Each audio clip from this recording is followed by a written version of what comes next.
was supposed to be the perfect road trip. Just a group of friends heading out to the coast to unwind for the weekend. We'd all been planning it for months, carefully mapping out the route, picking out the perfect spots to stop, and joking about the silly things that could go wrong. Nothing too crazy, just a break from the grind of everyday life. It was going to be one of those trips we'd talk about for years. There were 5 of us.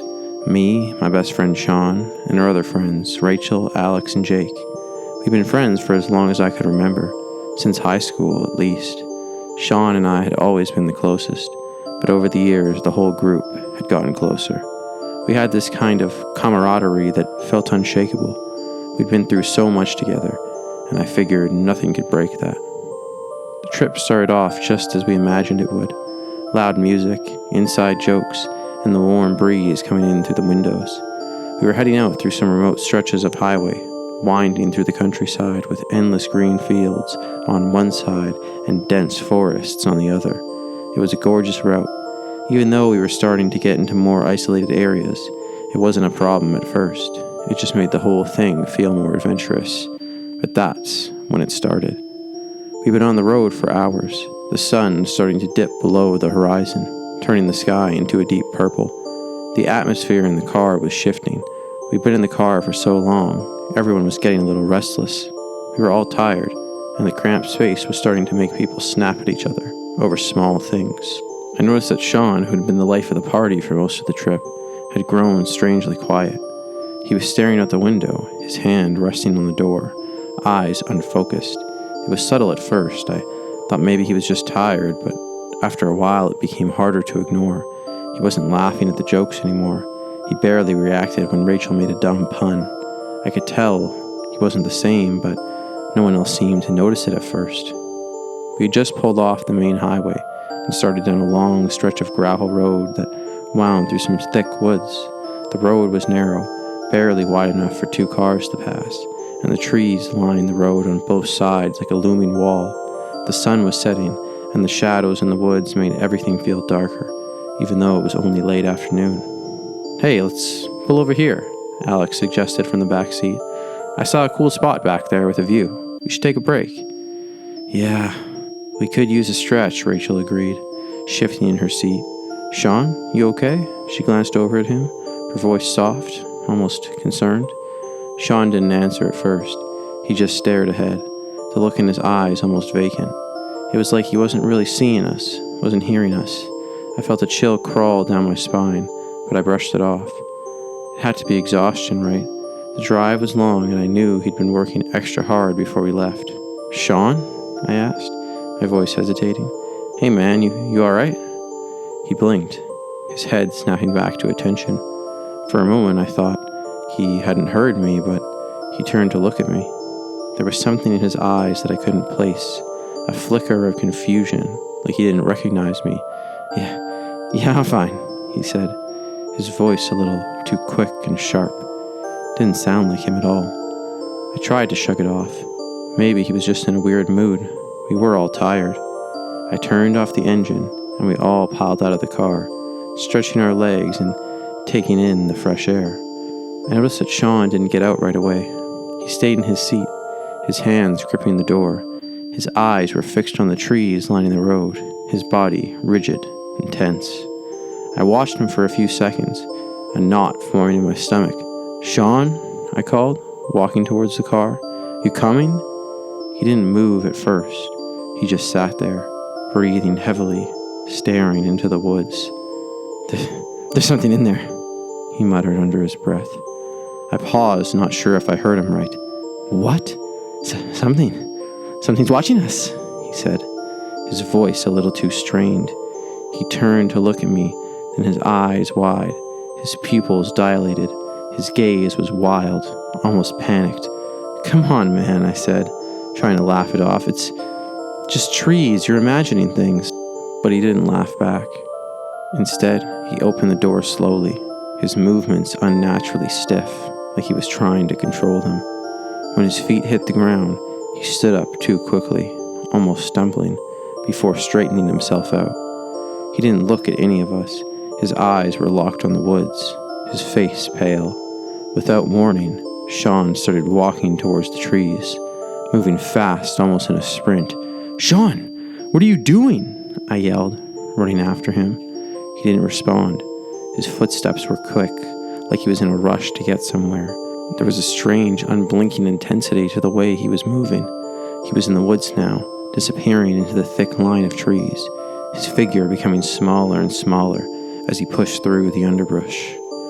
We all stood there, frozen for a moment, confused. "What was that about?" Rachel asked, her voice shaky. "Is he serious?" "I don't know," I replied, my heart starting to pound in my chest. "Something's wrong. We need to go after him." Without saying anything else, we all ran into the woods, following the path Sean had taken. The further we went, the darker it became. The trees seemed to close in on us, casting long shadows, and the ground beneath our feet was soft, the leaves crunching as we moved. The air felt colder here, and the peaceful sounds of nature seemed muffled, replaced by the sound of our own breathing and footsteps. "Sean!" I shouted, but there was no answer. We kept moving, adrenaline pushing us forwards, the woods growing thicker, the darkness pressing in on all sides. I could feel my heart racing, a knot in my stomach. Why had he ran off like that? What was going on with him? Then, ahead of us, I saw him. Sean was standing still, facing the trees, his body rigid, like he was frozen in place. He didn't acknowledge us. It was like he couldn't hear us, couldn't see us. His eyes were wide and unblinking, staring at something in the distance. "Sean!" I yelled again, reaching for him. "What are you doing?" Without warning, he turned around sharply, his face twisted with something between fear and anger. He looked at me as though he didn't recognize me. "I'm not going back," he said, his voice trembling. But it wasn't like him. It was hollow, distant. He wasn't himself.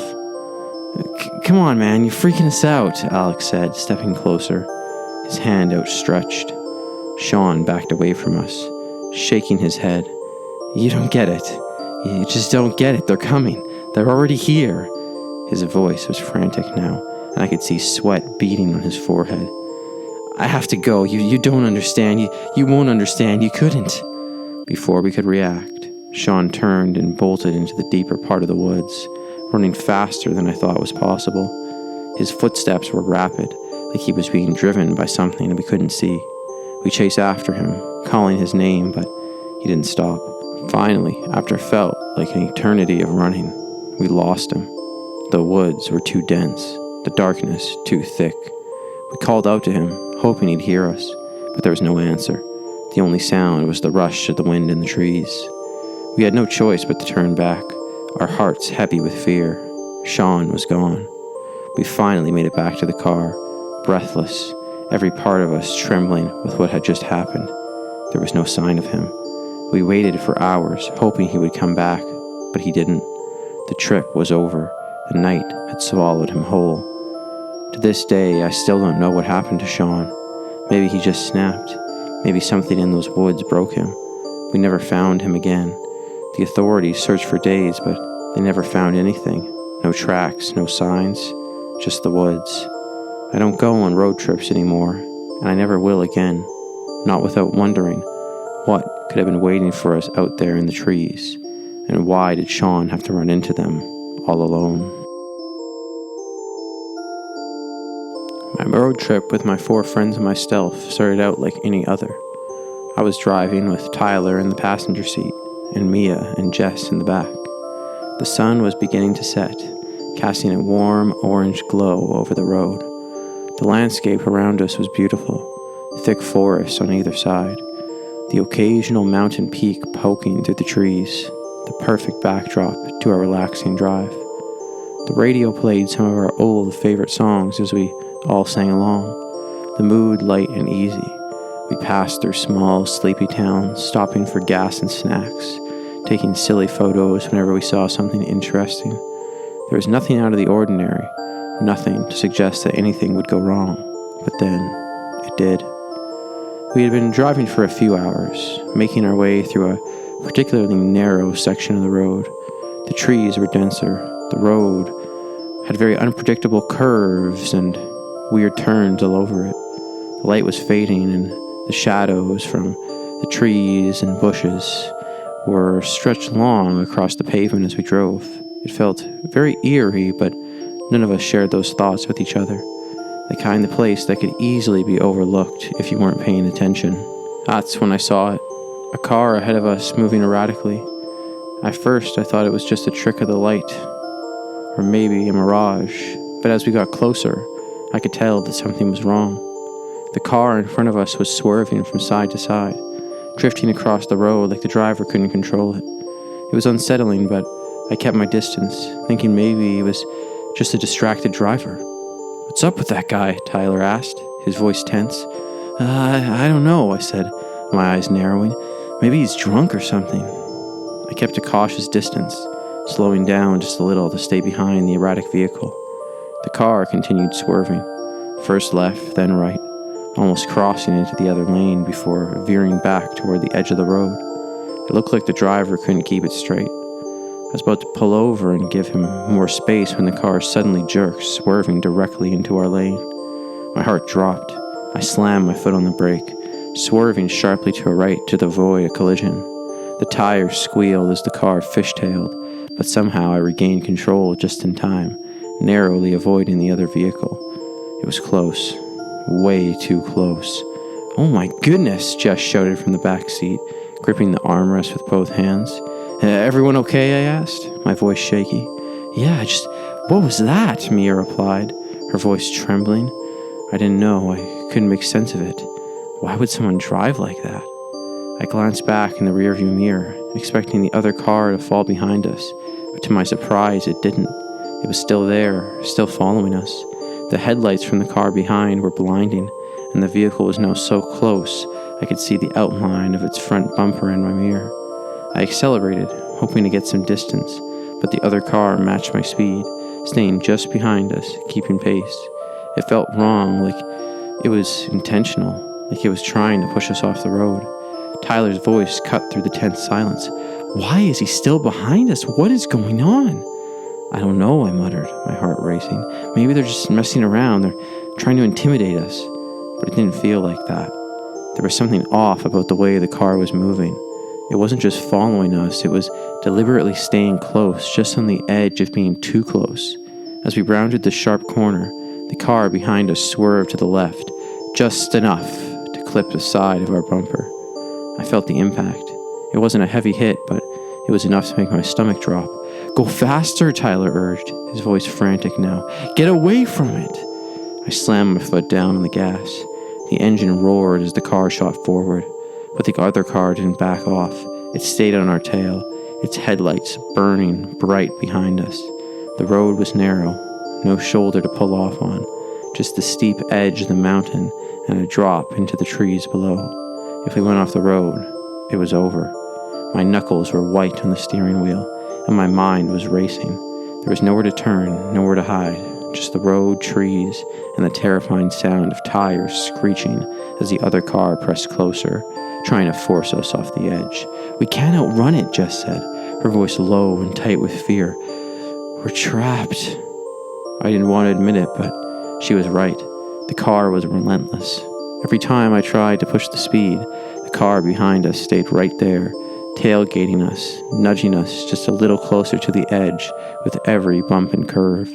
The wind was rushing past the car, and the road was slick with moisture, making it harder to keep control. Suddenly, the other car swerved hard to the left, cutting across our lane at an angle. My heart raced and I swerved again, barely missing the car as it shot into the trees on the side of the road. I could barely make out the shape of it, the dark outline of the car swallowed by the dense forest. It was gone, but my body was still trembling with adrenaline. I didn't stop to check. I didn't slow down. I kept my foot pressed to the gas, not daring to look back. After what felt like an eternity of sharp turns, my knuckles raw from gripping the wheel, we finally saw the lights of a gas station up ahead. I didn't hesitate. I swerved into the lot, pulling up to the first pump I saw. The engine cut off, and for a moment, we just sat there in silence, the hum of the car's idle engine the only sound. Everyone was still too stunned to speak. I don't know what just happened, Tyler said finally, his voice low. I've never been that scared in my life, Mia added, her voice shaky. Me neither, I admitted, my breath coming in quick, shallow bursts. I've never seen anyone drive like that. We all sat there for a while, trying to calm down, trying to make sense of what had just happened. The fear still clung to the air, and suffocating. What had that been? Why had that car followed us? Why had they tried to run us off the road? We didn't talk about it for the rest of the night. We didn't speak much at all, really.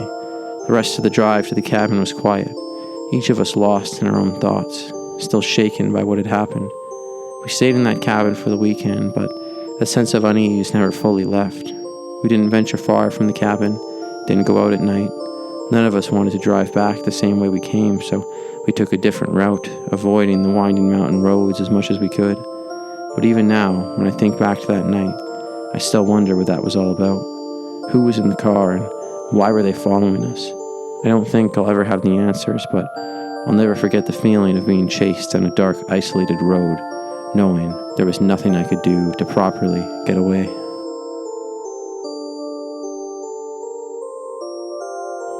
It was supposed to be the perfect road trip. A simple weekend getaway, just me and my friends, Jack, Max, and Lily. The idea was simple enough. Hit the road, take some back roads through the forest, get a little lost, and have some fun. No particular destination in mind, just the thrill of driving for hours with no schedule to keep. The kind of trip that would give us stories to laugh about later, and memories of open roads and late-night conversations under the stars. The sun had already started to set by the time we reached the edge of the forest. The air had grown cooler, and the trees on either side of the road were thick, their branches reaching up like silent, watchful arms. We could barely see anything in the darkening woods, except for the narrow road in front of us, lit only by the headlights of our van. Lily, who had been quiet for a while, spoke up from the front seat. Maybe we should stop soon. We've been driving for hours. I glanced at my watch. It was late, and we hadn't seen much of anything but forest for the past half hour. The road was winding and narrow, with no signs of civilization. I think we can make it a bit further, I said, my eyes scanning the road. There's supposed to be an old lodge not far from here. It's probably nothing, but I heard it's kind of a cool place.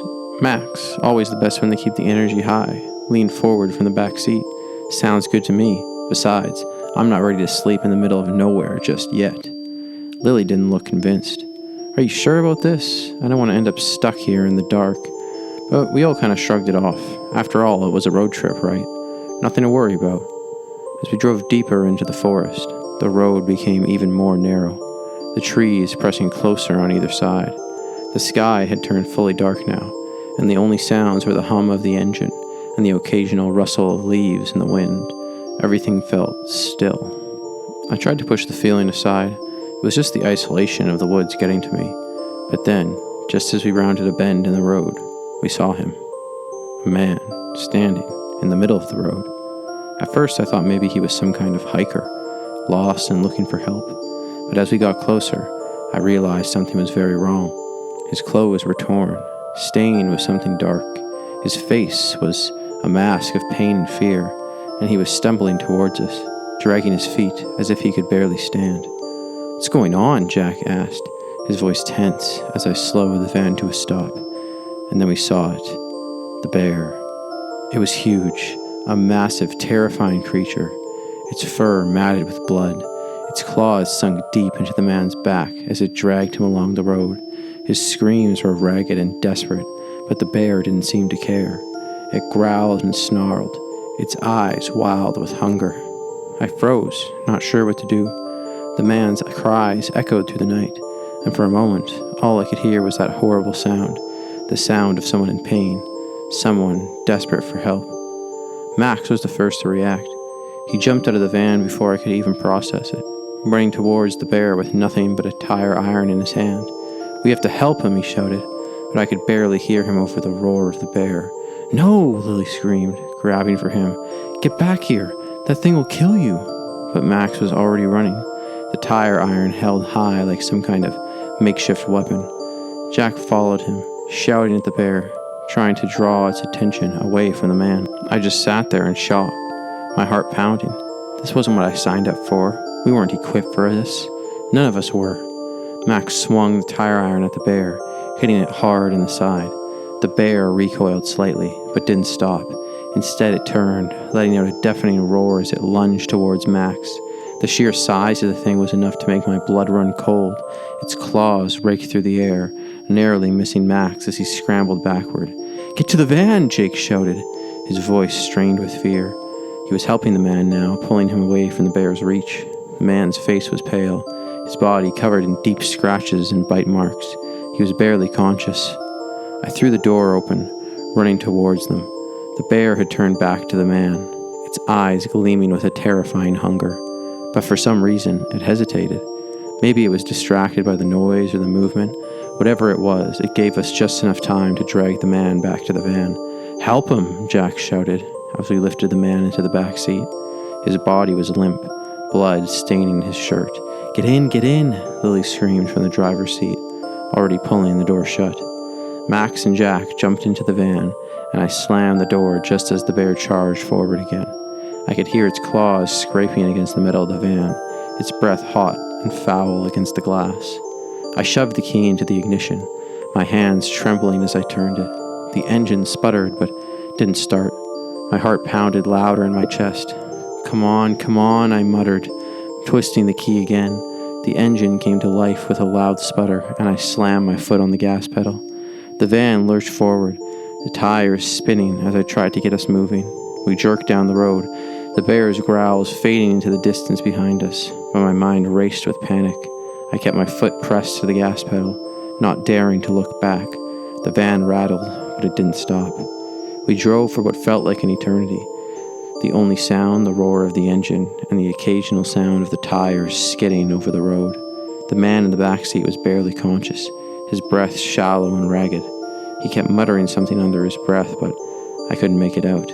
"Is he going to be okay?" Max asked, his voice barely a whisper. Jack was checking the man's wounds, trying to stop the bleeding.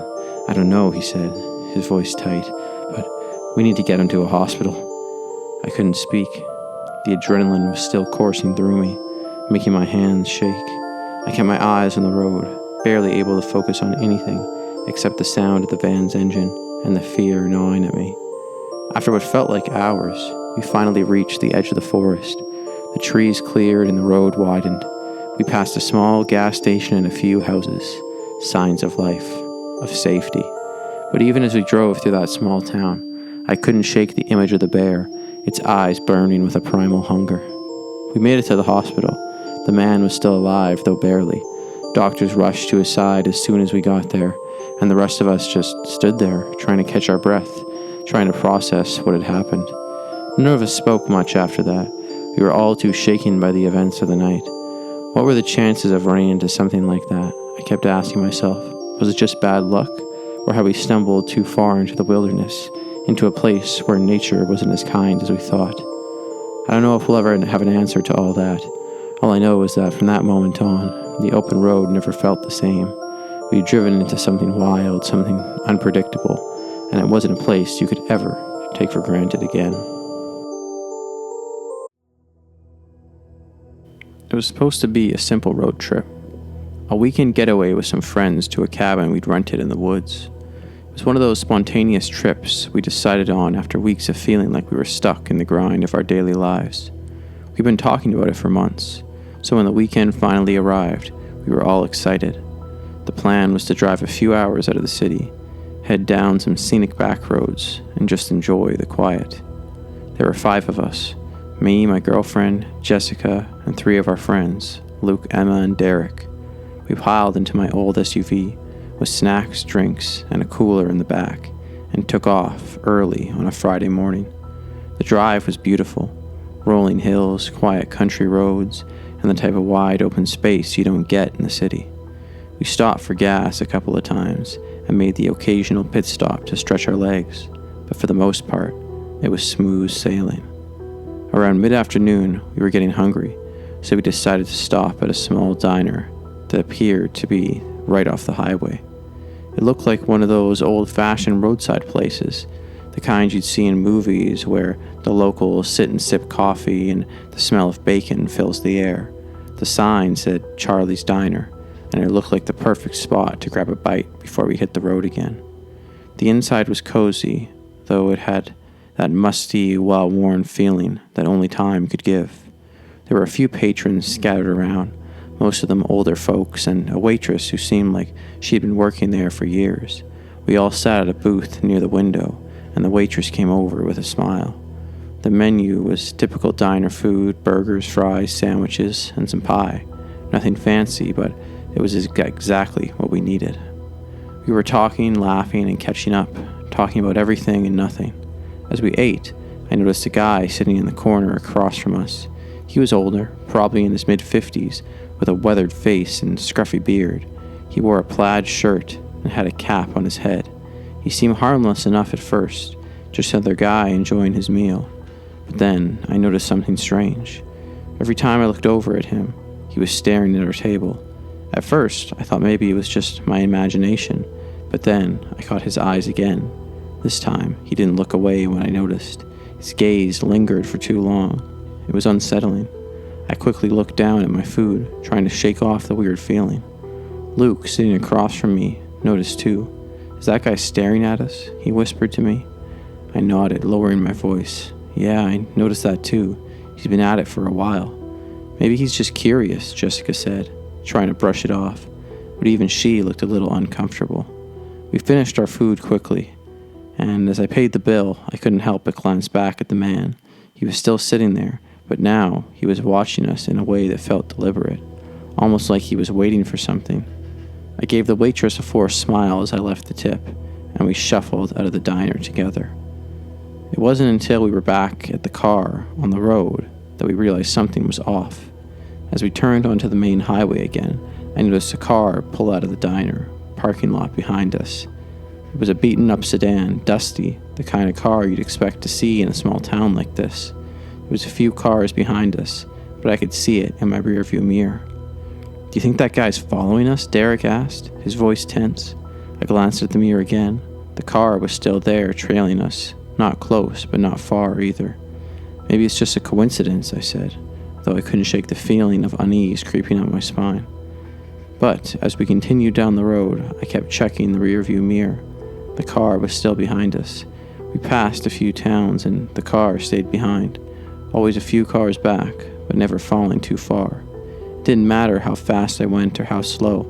It was always there. At first, I tried to convince myself I was overthinking it. Maybe this guy just lived in the area, or maybe he was going the same way. But as we turned off the highway onto a back road towards our cabin, the car stayed with us.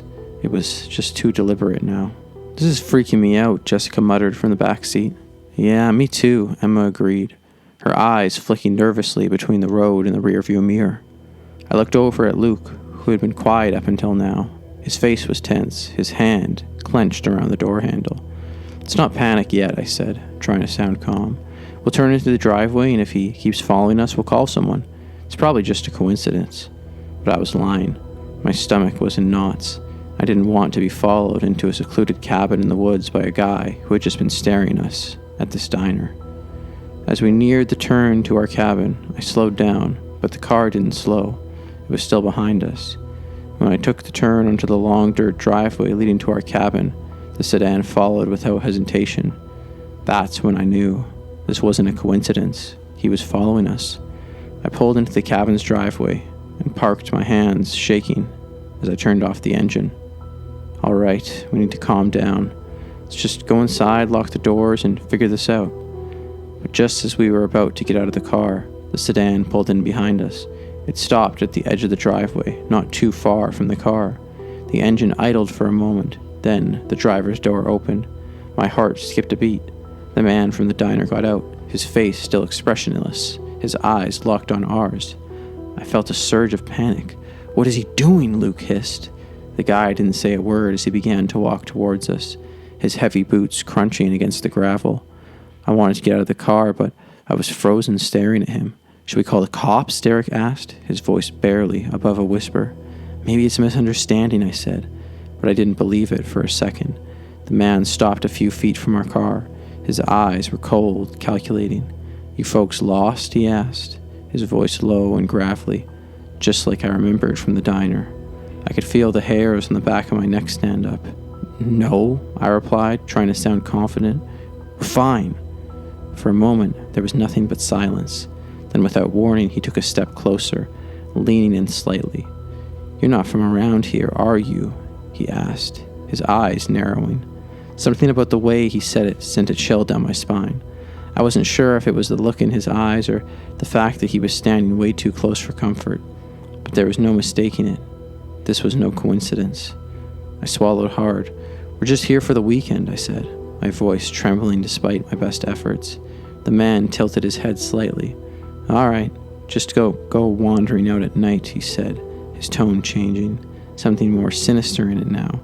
"There are folks in these woods you don't want to meet, trust me." And with that, he turned and walked back to his car. He didn't look back, just got in and drove off, leaving us in a tense silence.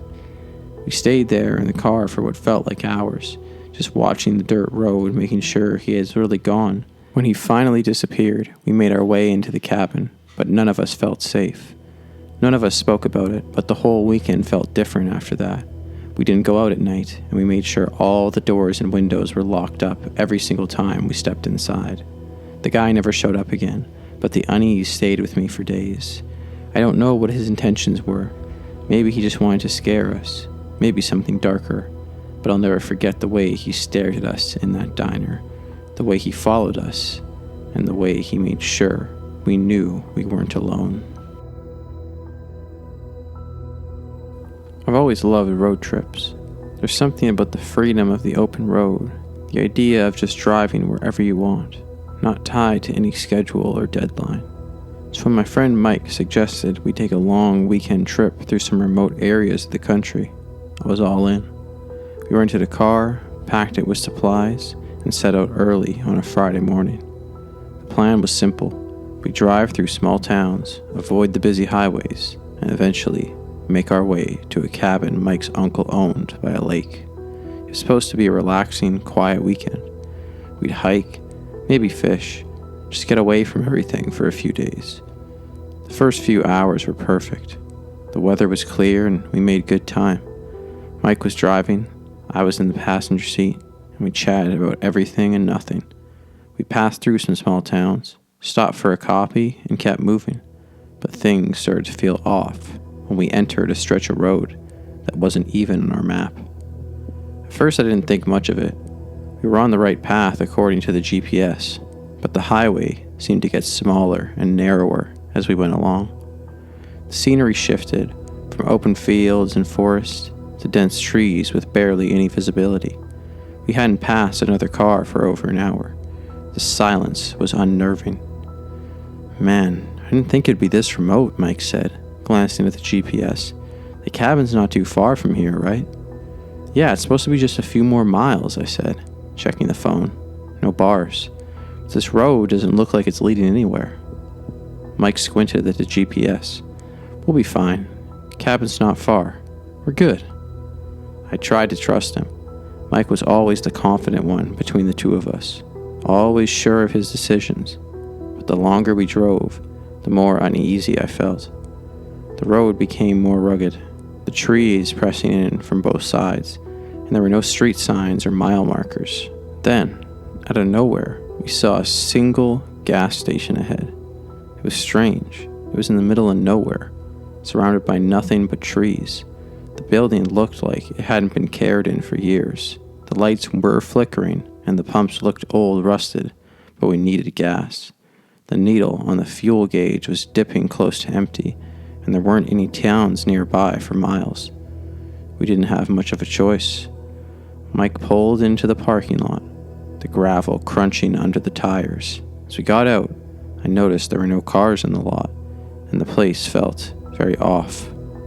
Quiet. Too quiet. We walked into the small convenience store, and I was immediately hit with the stale air. It smelled like dust and old cardboard. Behind the counter was a man in his late 40s, dressed in worn-out clothes, his face weathered and tired.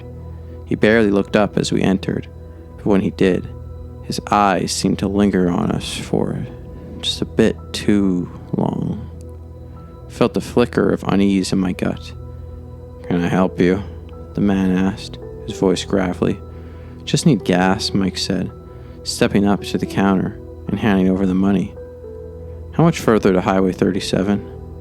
The man paused for a long moment, his eyes shifting between the two of us. He opened his mouth, then shut it. "Just keep going down the road. You'll get there." That was it. No further explanation, no directions, just a strange, tense response. I shrugged it off, though, chalking it up to the fact that this guy probably didn't get many visitors. We paid for the gas and grabbed a couple of drinks from the cooler. As we walked out, the man called after us. "Better watch yourselves out there," he said, his voice suddenly turning low. "Not much happens around here anymore. People don't like outsiders." I turned back, giving him a forced smile. "Thanks," I said, trying to sound casual, but inside, a knot of unease formed. We climbed back into the car and pulled away. The station faded into the distance, but the man's warning lingered in my mind. The road ahead felt even lonelier now, like we were truly isolated. Another hour passed without incident. The trees grew thicker, the sky dimming as the sun set behind them. We had passed a few scattered houses, but none of them looked inhabited. There was no sign of life, no lights or cars, just a quiet, endless stretch of highway. And then it happened. I glanced out the side window and noticed a car parked at the edge of the road, just off the shoulder. It was an older sedan, faded red with the engine running, but no one was in it. "What?" I muttered, pointing at the car. "Is that?" Mike slowed down as we passed. Maybe someone had a breakdown? But as we drove by, I couldn't shake the feeling that someone had been watching us. Someone from that car. I looked into the rearview mirror and saw the car in the distance, still parked at the edge of the road. The thought that someone might be waiting out here in the middle of nowhere gave me an uncomfortable chill. I was about to say something when, without warning, the headlights behind us flared on. A car was speeding up, coming up fast behind us. "Dang," Mike cursed. "Guess someone's in a hurry." I tried to stay calm, but something about the speed and aggression of the other car bothered me. It was tailing us now, staying just too close for comfort. My nerves were on edge. It felt like we were being followed. We drove for a few more miles, and the other cars stayed right on our bumper, not passing, just following. The road had become even more narrow, surrounded by thick trees. Mike's grip on the wheel tightened. "Should I pull over?" Mike asked, his voice tense. "I don't know what this guy's deal is." I thought for a moment. Let's just keep going. Maybe they'll pass us. But they didn't. Instead, the car behind us swerved around us, cutting us off, so we had to slam on the brakes to avoid hitting it. I gasped in shock as the car in front of us came to a screeching halt in the middle of the road. Mike slammed into the park. "What?" The other car's brake lights were on, but no one got out. We were stuck. We couldn't go forward, and the car behind us wasn't leaving us much of an option to back up. My heart raced. Something was really wrong at this point. "We need to get out of here." Before I could say anything else, the door of the car in front of us opened. A man stepped out, tall and wearing a dark jacket, his face partially obscured by shadows. I couldn't see much of him, but I could feel his presence. Mike looked at me, his eyes wide. "Should I?" The man in front of us started walking towards our car, his steps deliberate. Mike didn't wait. Without saying anything, he threw his car into reverse and slammed the gas pedal. We sped backwards, tires squealing as we flew down the road, away from the car. I turned around to look behind us, but the headlights of the other car were gone. The man had disappeared. We didn't stop until we hit the next small town, several miles down the road. We pulled into a gas station, and Mike immediately got out of the car to make sure no one was following us. I stayed inside, heart pounding, my mind racing with questions. We finally made it to the cabin, hours later than we had planned, but I didn't feel relief.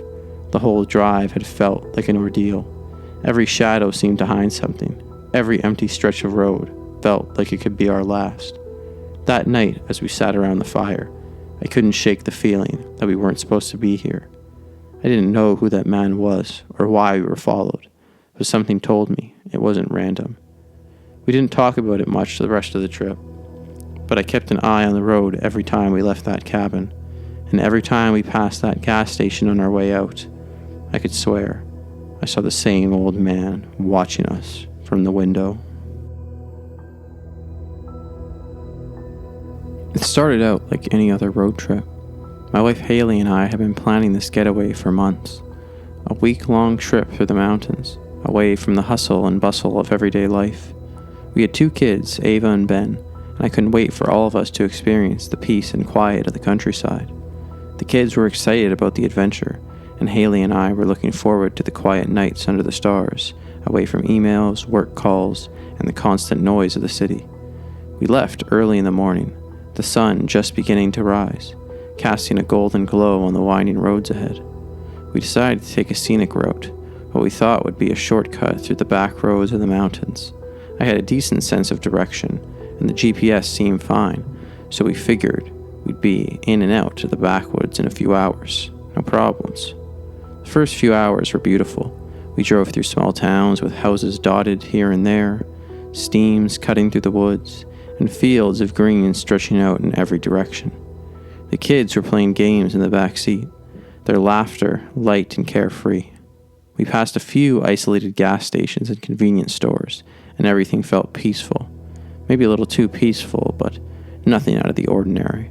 But then, after we turned off the main highway, something felt very off. The road became narrower and twisted rapidly. The trees on either side of the car closed in like silent spectators. There were fewer cars on the road, and the towns grew fewer and farther apart. Haley started to glance nervously at the GPS screen, but it wasn't much help. The signal kept dropping, the lines on the map blurring. "Are we sure this is the right way?" she asked, her voice tinged with uncertainty. "We're fine," I reassured her, though I was starting to feel the weight of the isolation creeping in. I glanced at the kids. Ava was reading a book, and Ben had his nose pressed against the window, looking at the scenery with curiosity. But there was a tension in the air, an unease that I couldn't shake. We kept driving, but soon even the trees started to feel oppressive. The road seemed to wind and curve endlessly, no signs of civilization in sight. I looked at the GPS again, but the screen was blank. I tried restarting it, but nothing changed. "Okay, this is weird," I muttered, glancing out at the road ahead. "I think we might have missed a turn back there." I slowed the car down and pulled off to the side of the road, trying to reorient myself. I didn't see any signs, nothing to guide us. The dirt shoulder was soft under the tires, and the road felt eerily quiet. No traffic, no sounds, just the hum of the engine. "Let me check the map," Haley said, pulling out her phone, but there was no signal. The silence settled in like a thick fog, and I felt a growing sense of dread. We had no idea where we were, and the sun was starting to dip lower in the sky. That sinking feeling, the one that tells you things aren't quite right, began to creep in.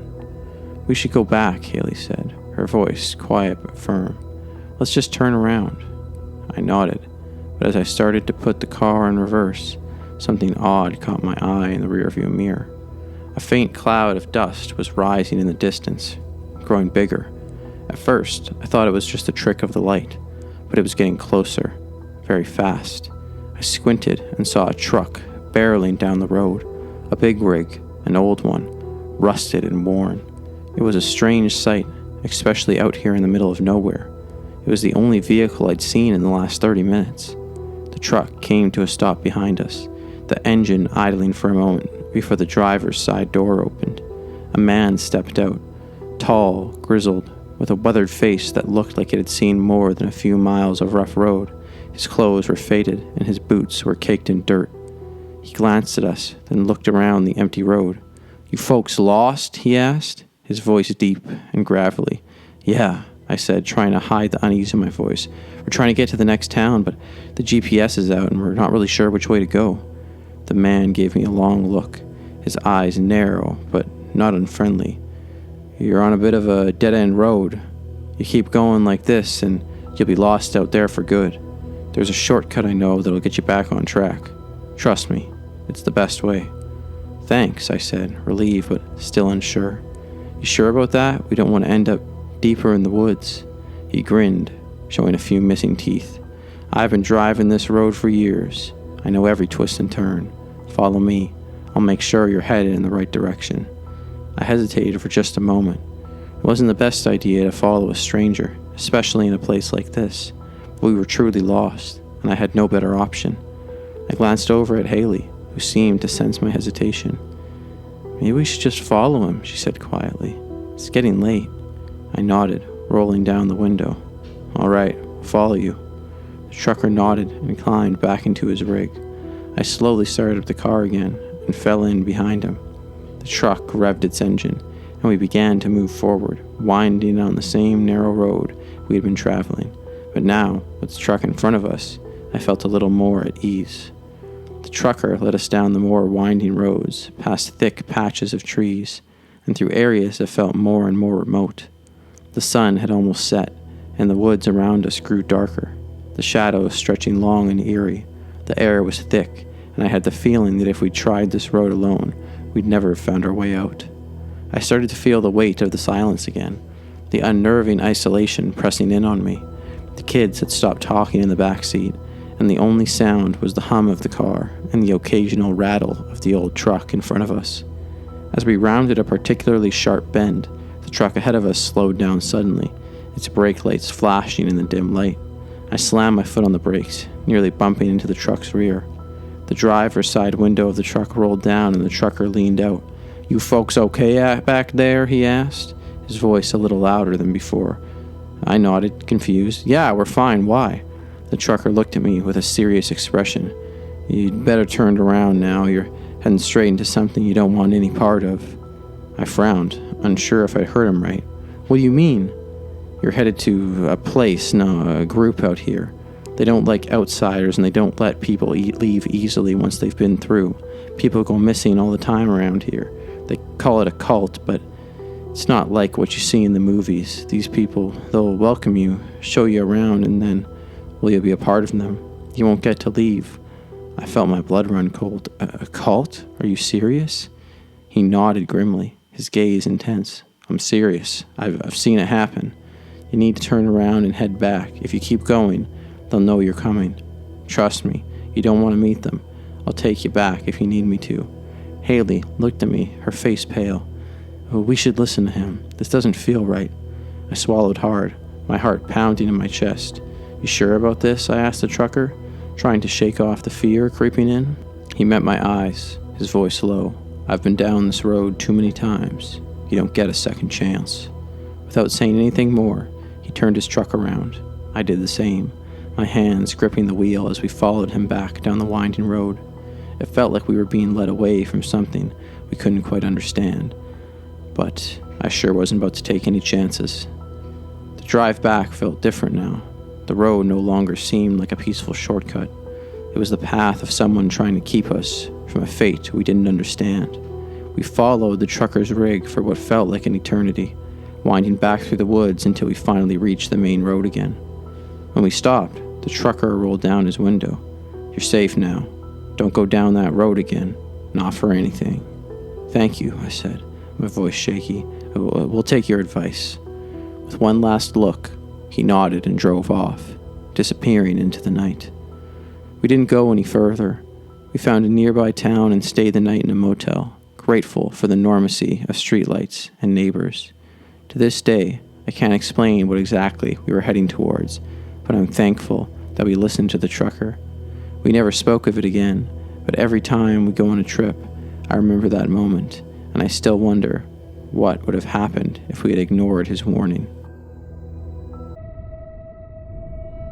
My brother Ethan and I had planned on leaving the city behind for a few days to recharge in the quiet of the countryside. We had rented an SUV, packed up some snacks and camping gear, and set off toward a remote town known for its scenic hikes and peaceful lakes. At first, the drive was perfect. The sun was shining, the air was clear, and the highway was nearly empty. We had the windows down, music blasting, and the feelings of freedom that only a road trip can give. I was excited to disconnect and spend some time with my brother Ethan. We hadn't done anything like this in years. But things started to feel off a few hours in. We passed a few small towns, just gas stations and old diners, before the landscape started to change. The trees grew thicker, the houses more spread out. I noticed how the road seemed to narrow, the asphalt growing thinner and rougher, until it felt like we were driving through an endless stretch of nothing. Ethan didn't seem to mind. He is always the adventurous one, always wanting to push the boundaries. We had our map and the GPS, and he was confident we were on the right track.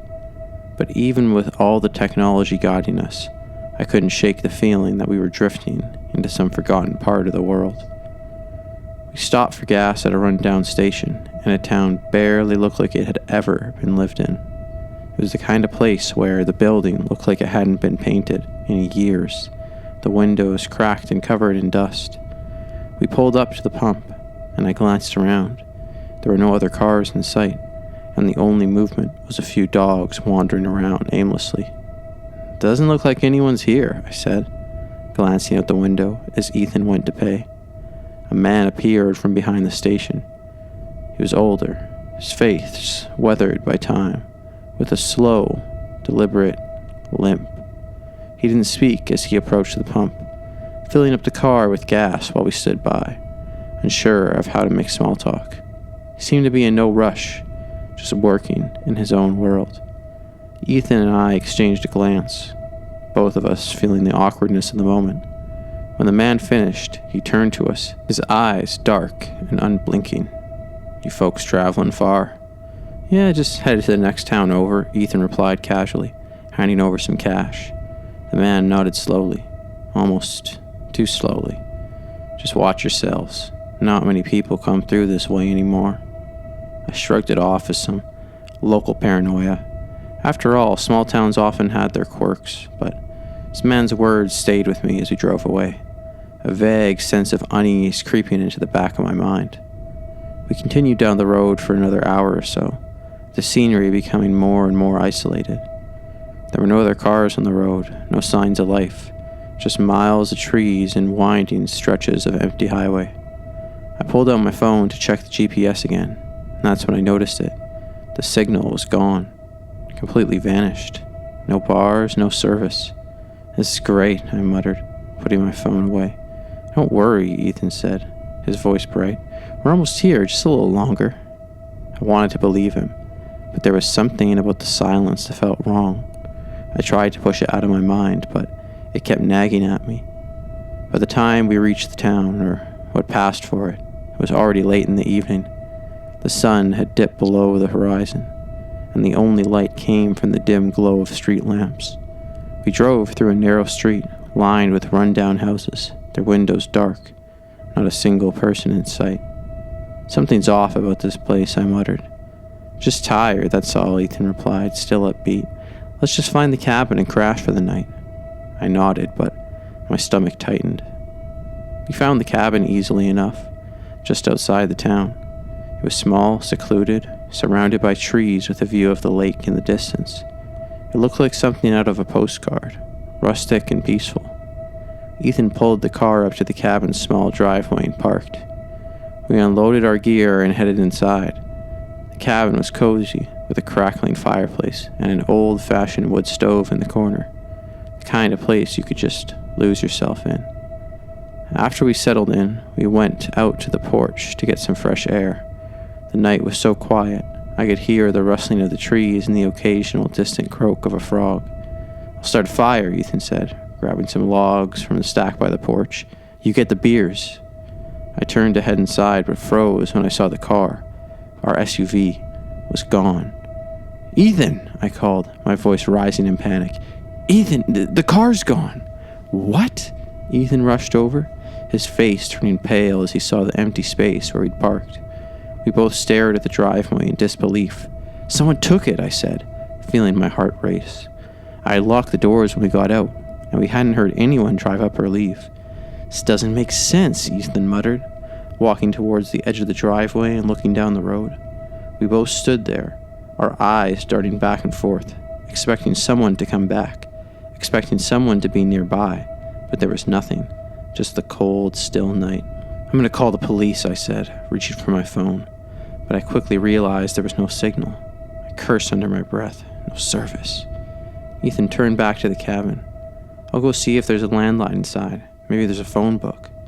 But as we walked towards the door, the same feeling that had started at the gas station came creeping back over me. A sense that we were being watched, that we were out of place in this strange, empty town.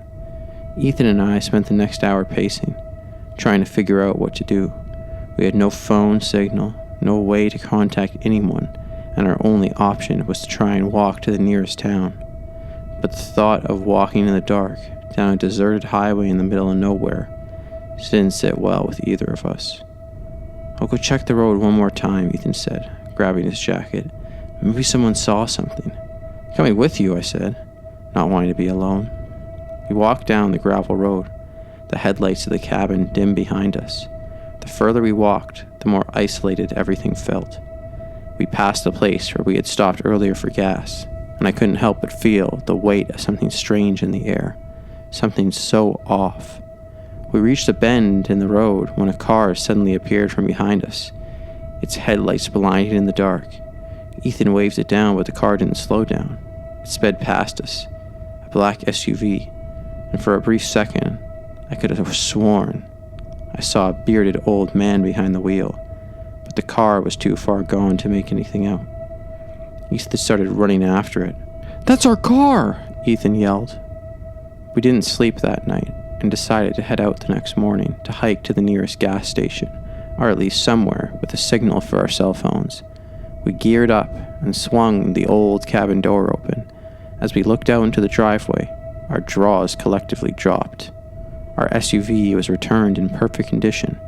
We bolted over, finding a written note on the dash. It read, "Sorry boys, I told you that not many new people come through here anymore. I just wanted a fun ride in this fancy modern vehicle. The tank is full, and your supplies are untouched." My wife Jenna and I, along with our 2 kids, Emma and Luke, had planned a week-long getaway to a cabin we'd rented in the mountains. It was going to be a break from our busy lives. No phones, no internet, just us in the quiet, the open road and the peace of nature. The first few days were everything we'd hoped for. The drive had been long, but the kids had passed the time with games and music. While Jenna and I chatted about everything, life, work, the future, we'd finally reached the cabin, and the views were breathtaking. The kids ran out to the porch, their laughter echoing through the trees, and we set up for a couple days of hiking, fishing, and just being together. But on the 3rd day, something changed. It started small, just a little tension in the air, like the calm before a storm. I can't pinpoint exactly when it happened, but by the time we'd been out hiking for a few hours, something didn't feel right. We were walking along a trail near the cabin.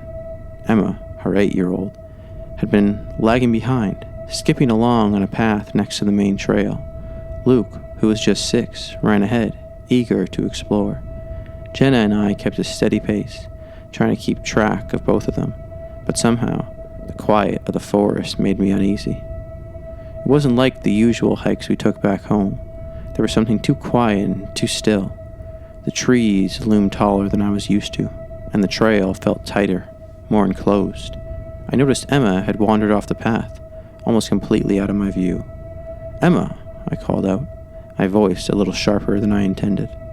Jenna looked back at me. "She's fine, she's just exploring. Let her have some space." But something in my gut told me it wasn't fine.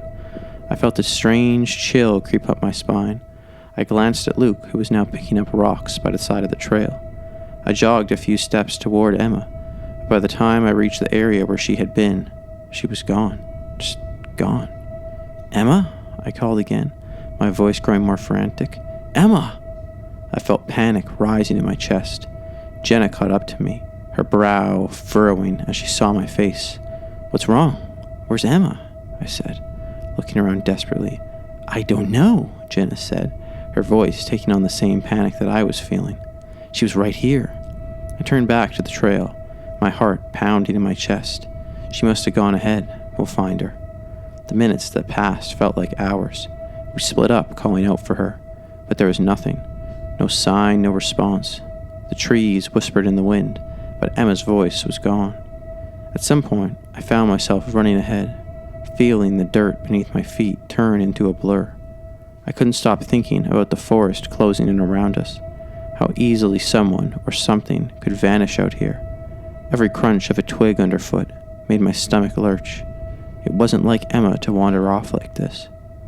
We spent the next several hours searching, every nook and cranny of the woods, every trail that connected to ours.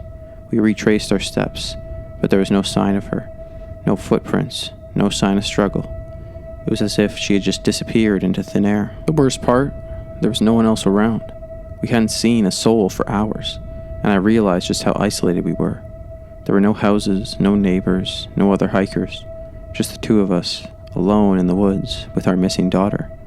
At some point, Jenna collapsed against the tree, her face pale and exhausted from the frantic search.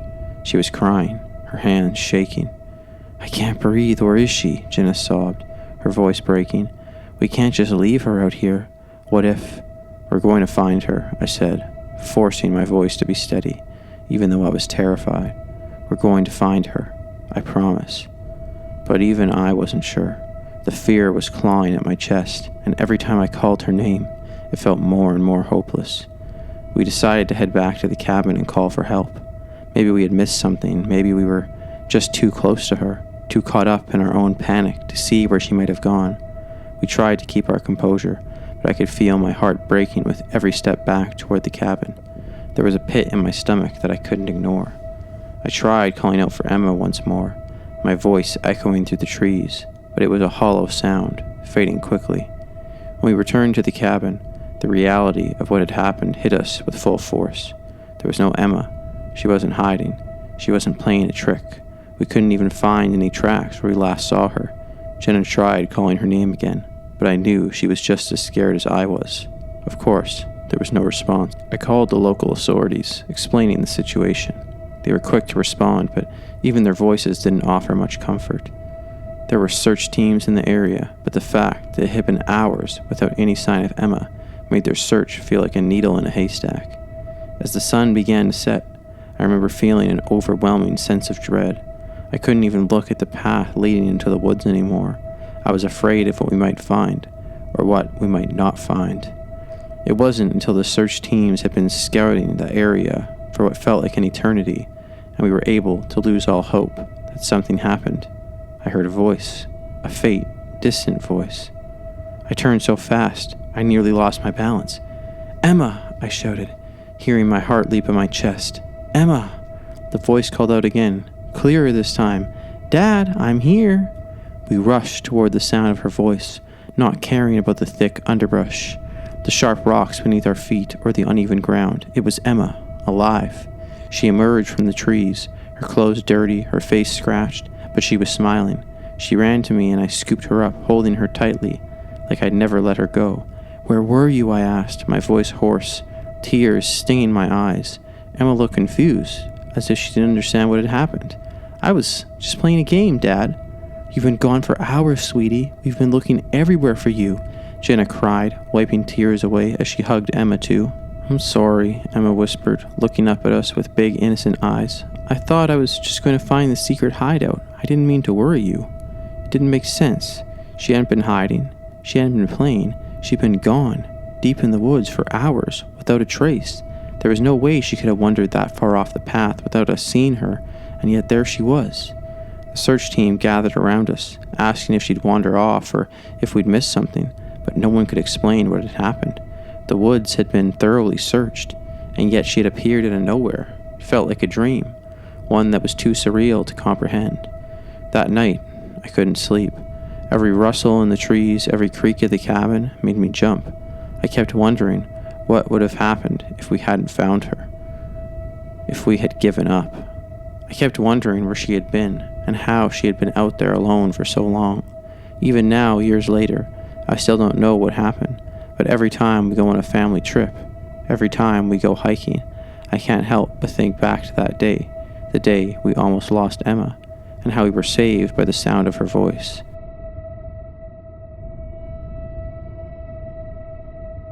It was supposed to be a fun weekend getaway. Just me and a couple of my college friends, Kelsey and Greg, making the most of a long weekend in the middle of nowhere. We'd been planning the trip for months, our first road trip together after graduation.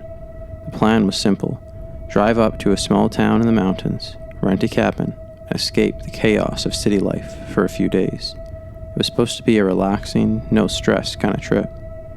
We left in the early morning, driving out of the city with the sun just starting to peek over the horizon. The air was fresh, the windows rolled down, and we were all excited for the adventure. Kelsey was the navigator, her finger tapping on her phone as she directed us down the highways and through the winding country roads. As we got deeper into the countryside, the cities and towns became fewer and farther apart. It was just us, the open road and the occasional farm or broken down building. We were all laughing, blasting music, and reminiscing about our old college days. There was nothing but open space, and everything felt so peaceful, so far removed from the chaos of the city. The silver sedan, driving in front of us, quickly put on its brake lights and came to an abrupt stop. We were almost in the middle of nowhere, and the guy jumped out of the car hurried, like he was in a panic. "You guys all right?" he shouted. His voice was panicked. He rushed over to us, waving his hands. "You need help? There's been an accident up ahead. You should pull over." And before he could finish his sentence, another car, a black SUV, pulled up right behind us.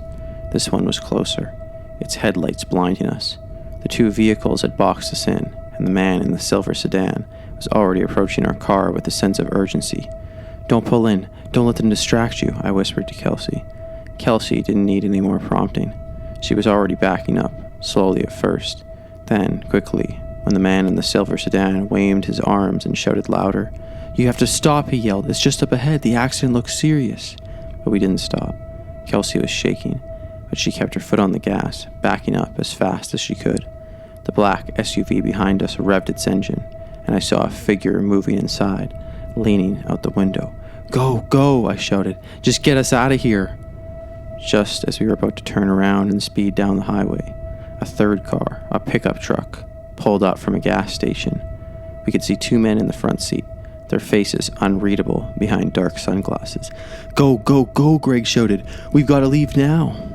Kelsey finally slammed the car into drive and peeled out, speeding down the road. I turned back to look out the rearview mirror, but the silver sedan and the black SUV were already following us. They were close, way too close. "What do we do?" Kelsey asked, her hands gripping the wheel tight. "They're not giving up." "We need to lose them," I said. "Keep going. We need to find somewhere to hide." We passed a few small turns, but they stayed right behind us. The road was winding, and there were trees on either side, but there was nowhere to turn off and escape. It was just us and three cars in the middle of nowhere. "Wait, look!" Greg shouted from the back seat. Ahead of us, the lights of another vehicle appeared, but this one was traveling in the opposite direction. A white pickup truck with utility bed, carrying what looked like construction equipment. "That's our chance," Greg said. "If we can get in front of that truck, we can make a break for it." Kelsey nodded, pressing her foot harder on the gas. We started to approach the truck, and the other cars behind us were still following, but not gaining ground. With a sudden surge of hope, I told Kelsey to go for it. She swerved around the white truck and floored it. But just as we were pulling ahead, the man in the silver sedan made his move. He swerved into our lane, forcing Kelsey to slam on the brakes. The black SUV tried to do the same, almost hitting the back of our car. "Stay calm," I shouted. "You can just go around them." With nowhere else to go, Kelsey swerved onto the dirt shoulder of the road, dodging the sedan and SUV. We barely missed the white truck, and the other cars were closing in on us, fast. But in the distance, I saw lights, a gas station up ahead, just a few more miles past the curve. "Keep going, Kelsey. Just a little further," I screamed. We raced down the road, the sound of screeching tires growing closer, but as we rounded the corner, we saw another set of headlights, but these were blue and red. Police lights, a cruiser. The black SUV and the sedan saw the police lights, and just like that, they stopped.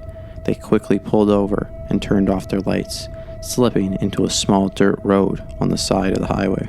We didn't stop. We kept going until we reached the gas station, where the officers were already talking to someone at the counter. They waved us over, and we stopped just short of the pumps. Out of breath, we told them everything. The officer who spoke to us was quiet for a long time. "You guys aren't the first to fall for it," he said. "We've been tracking a group doing these accident setups for months. They target people who are isolated and stage a fake accident to lure them in. It's a robbery tactic." "They were going to rob us?" Kelsey asked, wide-eyed. "They'll do anything to get your car and cash, but if you'd fallen for it, who knows what would have happened?" I didn't sleep much that night. My mind kept replaying the events, and the feeling of being trapped between those 3 cars still sent chills down my spine.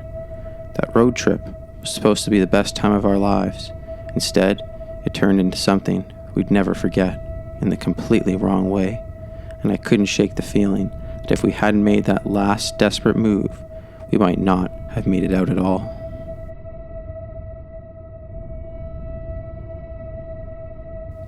It was supposed to be a simple road trip. My friends and I had been planning it for months. A weekend getaway to a secluded cabin in the woods.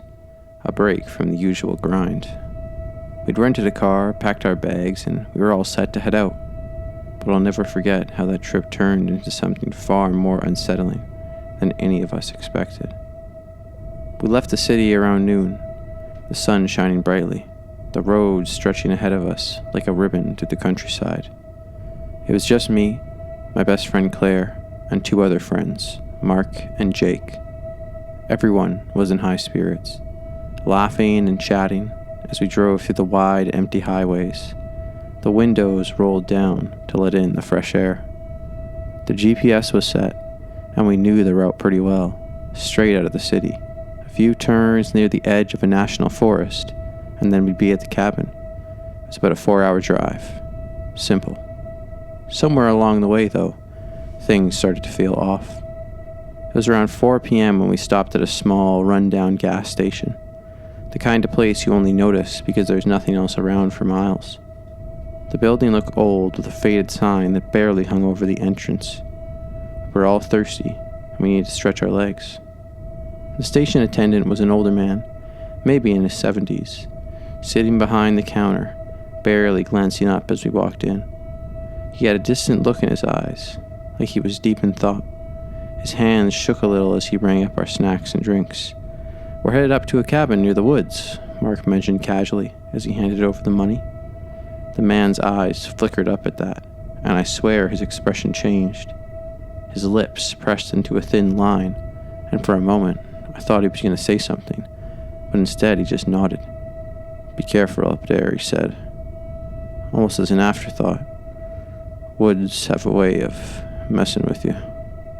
We all exchanged uncomfortable glances, but none of us said anything.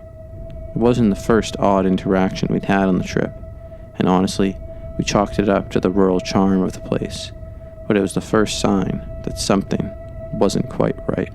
We got back into the car, and the mood had shifted slightly. It wasn't anything obvious, just a subtle sense of unease, the kind of feeling you get when you realize you've been somewhere too long, and it's starting to wear on you. As we quickened down the road, the landscape changed. The trees on either side grew thicker and denser, and the sun started to dip lower in the sky. We hadn't seen another car for the past hour, and it was starting to feel a little eerie. The road curved sharply ahead, and Claire, sitting next to me in the front seat, asked, "Are we sure this is the right way?" "I think so," I replied, checking the GPS again, but something still felt off. I zoomed in on the map, but the route had taken us off the main highway, onto smaller, less defined roads. I hadn't noticed the change. "That's weird," I muttered, feeling my stomach tighten. Let me check it again." Just as I was about to pull over to double-check the map, the car suddenly jerked. The engine sputtered, and the dashboard lights flickered. "Shoot! What the heck was that?" Mark exclaimed, his voice sharp with panic. Before I could answer, the car sputtered again and stalled, dead in the middle of nowhere. We all sat in stunned silence for a moment. The only sound were the soft rustle of leaves outside the car and the faint buzzing of the engine trying to restart. "It's the fuel," Jake finally said, though his voice didn't sound too convincing. "Maybe we didn't get enough at the station." "Are you kidding?" Claire snapped. "There was plenty of gas. It just stalled." I sighed, running my fingers through my hair. "Okay, everyone stay calm. Let's just try to restart it." I tried the ignition again, but nothing happened. The engine just clicked and clicked. The sky was getting darker, the moon starting to rise, casting long shadows across the road. "We need help," I said, my voice shaking more than I intended. "We can't just sit here," Mark said, opening his door. "I'll walk back to that gas station. It's not that far." "No," Claire said sharply. "It's getting dark. I don't like it out here. Let's wait." But Mark was already halfway down the road, walking back towards the gas station. We watched him vanish into the darkening trees. "I'll go with him," Jake said, opening his door. "Guys, stop. Just wait," I pleaded. But they were already gone. I sat in the car with Claire, the silence pressing down on us, broken only by the occasional rustle of the wind. It wasn't long before the atmosphere became thick with unease. The shadows in the trees seemed to shift, and the hairs on the back of my neck stood up. Suddenly, I heard something. Footsteps. But they weren't from Mark or Jake. These were different. Heavy, slow, like someone or something was walking through the woods towards us. I turned to Claire, my heart racing. She looked as pale as I felt. "Do you hear that?" I whispered. She nodded, her face drawn tight with fear. "I don't like this." The footsteps stopped, and everything was quiet for a few seconds.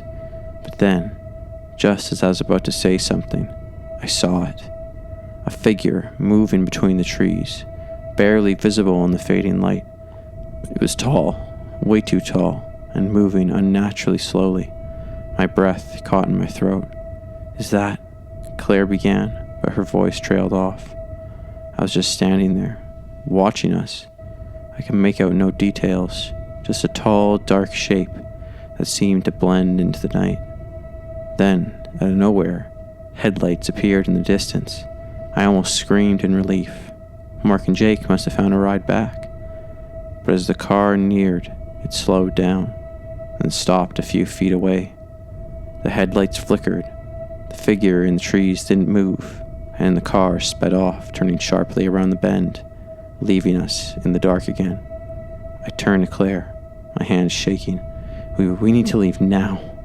Before I could start the engine, I heard a familiar voice. "Hey, you guys okay?" Mark and Jake came jogging into our view. They had a canister of gas with them. I could barely hide my relief. Mark began opening the gas cap, while Jake came around to the passenger side. We found a gas station a few miles back. It's a little sketchy, but they had what we needed. "Let's get going." "Thank God," Claire muttered, wiping her forehead. "Let's just get out of here." They filled up the car quickly, and after a few moments, the engine roared to life. The night seemed to breathe a collective sigh of relief as we started heading down the road again. The tension in the air was palpable, but we were too shaken to talk much. We drove in silence, the headlights cutting through the dark. The trees began to thin out as we neared the cabin. A few more miles and we would be there. I felt the weight of the trip lift from my shoulders as we finally turned down a smaller gravel road that led to the cabin. The familiar sight of the rustic building in the distance brought a sense of calm. When we pulled up to the cabin, the sun had long set, but the air felt crisp and fresh. We grabbed our bags, finally able to relax, the car troubles and strange events along the way fading into the background. Inside, the cabin was warm and inviting. The fire in the hearth crackled as we settled in. The rest of the weekend passed without incident, and we managed to put everything out of our minds. We went hiking, played board games, laughed, and just enjoyed each other's company. By the time we left, the weirdness of the drive seemed like a distant memory. We all agreed we'd had a good time, and despite everything, the trip was a success. Still, every now and then, the memory of the strange moments we'd encountered on that road would creep into my mind, and I'd wonder just how much of it was truly random. Some roads are better left untraveled, but sometimes the adventure is worth it.